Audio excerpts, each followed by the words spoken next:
परिचय दे दीजिए अपना। मैं अखिलेश माही, प्रदेश सचिव मुलायम सिंह यूथ ब्रिगेड, उत्तर प्रदेश। आपको जो अभी पद मिला है, क्या देख रहे हैं रायबरेली में? उस पद का कितना उपयोग कर पाएंगे आप आगे? देखिए, रायबरेली में तो गठबंधन जो अलायंस इंडिया अलायंस का कैंडिडेट जीतेगा और भारी मतों से जीतेगा, यहाँ कोई दो राय नहीं है। ऐतिहासिक जीत होगी। जो भाजपा का कैंडिडेट यहाँ आएगा उसकी जमानत बचाना मुश्किल हो जाएगा। कैसे सोच रहे हैं कि जमानत जब्त हो जाएगी? क्या देखा है आप? देखिए, बेरोजगारी इतनी चरम पर है, छोटा जानवर, पेपर लीक के मामले, और मोदी सरकार ने किया क्या? केवल जुमले के अलावा कुछ किया नहीं है। ये 2014 में जुमले के साथ आए हैं। अब इनका एक नारा आया, गारंटी। गारंटी के साथ मैं कह रहा हूँ जाएंगे। हिटलर का भी 10 साल से ज़्यादा कार्यकाल नहीं रहा है। ये तानाशाही नहीं चलेगी। 24 में इनकी विदाई तय है। भाजपा सरकार कह रही रायबरेली में बहुत विकास किया है। हम तो भाजपाइयों से पूछना चाहते हैं, अगर मेरी आवाज़ उन तक जा रही है भाजपाइयों तक, वो बता दें। अगर एक ईंट रखा हो तो हमको बता दें, हम राजनीति से संन्यास ले लेंगे।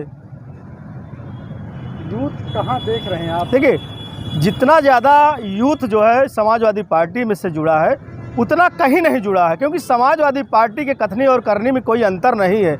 समाजवादी पार्टी की जब सरकार बनी है तो सबसे पहले अगर किसी के हित में कलम चली तो नौजवानों के हित में, चाहे लैपटॉप की बात हो, चाहे बेरोजगारी भत्ता की बात हो, चाहे पेंशन की बात रही हो। समाजवादी पार्टी ने हमेशा छात्र संघ बहाली की बात की है, और जब सरकार बनी छात्र संघ बहाल किया है और नौजवानों को नौकरी देने का काम किया है। आज 10 साल की लगभग सरकार हो रही है। मोदी जी ने वादा किया था कि हम 2 करोड़ लोगों को रोज़गार देंगे, लेकिन 2 करोड़ क्या, हम 2 लाख रोज़गार नहीं दे पाए हैं। इनका ये जुमला अब चलने वाला नहीं है। मैं ये कहता हूँ इनकी विदाई तय है, इनका जाना निश्चित है। अब कुछ बचा नहीं है इनके पास। झूठ फरेब और ये छल कपट की राजनीति ज़्यादा दिन चलती नहीं है। समाजवादी पार्टी के आपके विधायक रहे उनका, वो भी अब देखिए, जो गए हैं उनका कोई अब वजूद नहीं रह गए। आप देख रहे हो, जब समाजवादी पार्टी में हुआ करते थे तो नेताजी के माननीय मुख्यमंत्री के बगल में उनका एक कद था, लेकिन आज वो कहाँ है? उनके जाने और रहने से कोई फर्क पड़ने वाला नहीं है। जो लोग पीडीए विरोधी थे, जिनको ये बात नहीं पच रही थी, दलित पिछड़ों अल्पसंख्यकों की हक की जो बात करता था, उसको ये डाइजेस्ट नहीं कर पाते थे। आज उनका चेहरा चरित्र उजागर हो गया कि हम पीडीए विरोधी हैं, और उनकी अगर हैसियत और रायबरेली से अगर चुनाव लड़ते हैं, उनकी जमानत हम कह रहे हैं 50,000 वोट नहीं पाएंगी। उनकी ये हैसियत नहीं है। रायबरेली में 4 सीटें हैं समाजवादी पार्टी। अगर कांग्रेस का यहाँ कैंडिडेट उतारते हैं गांधी परिवार से, क्या देख रहे हैं? कैसे भाजपा को आप टक्कर देंगे? देखिए, रायबरेली हमेशा से कांग्रेस का गढ़ रहा है, और हमेशा से 2004 से समाजवादी पार्टी का सहयोग उनको प्राप्त था और हम लोग सपोर्ट करते रहे। आज भी हमारे राष्ट्रीय अध्यक्ष श्री अखिलेश यादव जी का निर्देश है कि रायबरेली में जो कांग्रेस के खाते में सीट गई है, जो भी कैंडिडेट आएगा कांग्रेस से, उसको हम लोग ऐतिहासिक जीत दिलाकर सदन भेजने का काम करेंगे। परिचय दे दीजिए अपना। मैं सुरेश पटेल, समाजवादी युवजन सभा का जिलाध्यक्ष रायबरेली का। सर, रायबरेली में लोकसभा चुनाव का देख रहे हैं, क्या देख रहे हैं समाजवादी पार्टी को, किस स्तर पर है, और कांग्रेस में क्या देखने को मिलेगा आपको? देखो, रायबरेली की सीट कांग्रेस को दी गई है समाजवादी पार्टी के द्वारा, और पिछला रिकॉर्ड आप उठा के देख लीजिए तो कांग्रेस का प्रत्याशी हमेशा भारी बहुमत से जीता है। भारतीय जनता पार्टी की हमेशा जमानत जब्त हुई है, और समाजवादी पार्टी का पूरा समर्थन रहा है। समाजवादी पार्टी का अच्छा वोट है, 4 विधायक हैं रायबरेली में, तो सपा का पूरा समर्थन कांग्रेस के साथ है, तो कोई टक्कर लेने वाला नहीं है। भारी बहुमत से रायबरेली में कांग्रेस जीतेगी। लोग अच्छा, चुनाव में सबसे बड़ा योगदान बुजुर्ग और महिलाओं और युवाओं का होता है। बिल्कुल। तो सबसे ज़्यादा क्या देख रहे हैं, कैसे युवा आपसे जुड़ रहा है इस हिसाब से? देखो, नौजवान तो हमेशा समाजवादी पार्टी के साथ रहा है।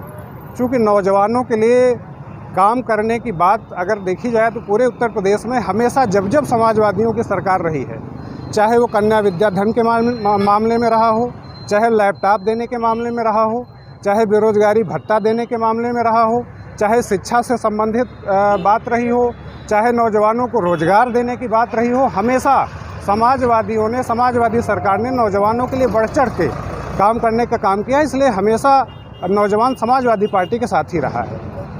रायबरेली में विकास को क्या देख रहे हैं? रायबरेली के विकास की अगर बात करें तो चाहे वो ITI फैक्ट्री ले लीजिए, चाहे रेल कोच कारखाना ले लीजिए, चाहे आप एम्स ले लीजिए। एम्स की ज़मीन को समाजवादी पार्टी की सरकार ने ज़मीन देने का काम किया, उसको बनवाने का काम कांग्रेस ने किया। हाँ, उसमें बेड कम करने का काम जरूर भारतीय जनता पार्टी ने किया। तो इसलिए जो भी यहाँ पे डेवलपमेंट है, चाहे रायबरेली ज़िले को 24 घंटे बिजली देने की बात रही हो, समाजवादी सरकार में 24 घंटे बिजली समाजवादियों ने दिया, तो जो भी डेवलपमेंट है वो या तो कांग्रेस का और या तो समाजवादी पार्टी का रहा है, और ये दोनों साथ हैं तो आप समझ सकते हैं कि कौन टक्कर देगा। 4 विधायक हैं आपके यहाँ जी। रायबरेली में, क्या लगेगा इस बार के चुनाव में? वही तो बात मैं बार बार कह रहा हूँ, 4 विधायक हमारे हैं, कांग्रेस का प्रत्याशी होगा, हम दोनों लोग समर्थन में हैं, तो कोई टक्कर में है ही नहीं। भाजपा तो कह रहे हैं कि हम अब की बार सीट ले लेंगे। भाजपा तो इस तरह की बातें करती ही करती। भाजपा के कहने से क्या होता है, वो पिछला रिकॉर्ड उठा के देख लें, हमेशा जमानत जब्त होने का काम हुआ है रायबरेली में, तो उनके कहने से क्या होता है? वो तो कहते हैं 80 में 80, वो तो कह रहे हैं 400 में 400, तो कहने से क्या होता है? वो तो जुमलेबाजी है, जुमलेबाजी के साथ आए और गारंटी के साथ चले जाने वाले हैं। तो भाजपा के कहने का कोई मतलब नहीं। बहुत लोग अब भाजपा में जा रहे हैं, क्या देखते हैं? भाजपा में नहीं जा रहे हैं, वो ईडी और सीबीआई का दबाव है, उसका दुरुपयोग है, इससे ज़्यादा कुछ नहीं है। ईडी और सीबीआई का दुरुपयोग है। क्या रणनीति है आप लोगों की? युवाओं कैसे जोड़ रहे हैं आप लोग? युवाओं को जोड़ने के लिए मैंने बताया तो कि पूर्व में इतने काम किए गए हैं नौजवानों के साथ कि नौजवान समझ रहा है कि हमारा भविष्य कहाँ पे है। अभी 69,000 शिक्षक भर्ती में ठगा गया नौजवान, अभी पेपर लीक में ठगा गया नौजवान, तो ऐसे में नौजवान भारतीय जनता पार्टी के साथ तो कभी जा ही नहीं सकता। वो लीकेज सरकार है, वो कभी भारतीय जनता पार्टी के साथ नौजवान तो नहीं जाने वाला। सर परिचय दे दीजिए अपना। मेरा नाम राजेश कुमार मौर्य है, मैं समाजवादी पार्टी का पूर्व जिला उपाध्यक्ष हूँ। सर समाजवादी पार्टी में क्या देख रहे हैं, कैसे यहाँ चुनाव जीता जाएगा कांग्रेस से मिलकर आप लोग? रणनीति क्या है? रायबरेली जिले की जो सीट है वो कांग्रेस के खाते में है, और कांग्रेस के साथ समाजवादी पार्टी का गठबंधन है, और समाजवादी पार्टी का यूथ और समाजवादी पार्टी रायबरेली ज़िले में इतनी मजबूत है, और हर विधानसभा में हमारे 4 विधायक हैं, और विधानसभा में 5 लाख से ऊपर वोट समाजवादियों को मिला है। और मेरा मानना है कि ये जो इस बार चुनाव होने वाला है, समाजवादी पार्टी के गठबंधन के साथ कांग्रेस का प्रत्याशी जो भी आएगा, अभी प्रत्याशी नहीं आया, जो भी आएगा उसको समाजवादी पार्टी का यूथ, समाजवादी पार्टी का वोटर, समाजवादी पार्टी का कार्यकर्ता, एक कार्यकर्ता अपने बूथों पर जिताने का काम करेगा, और भारी बहुमत से और जिताने का काम करेगा, और भारतीय जनता पार्टी की जमानत जब्त होगी रायबरेली ज़िले में।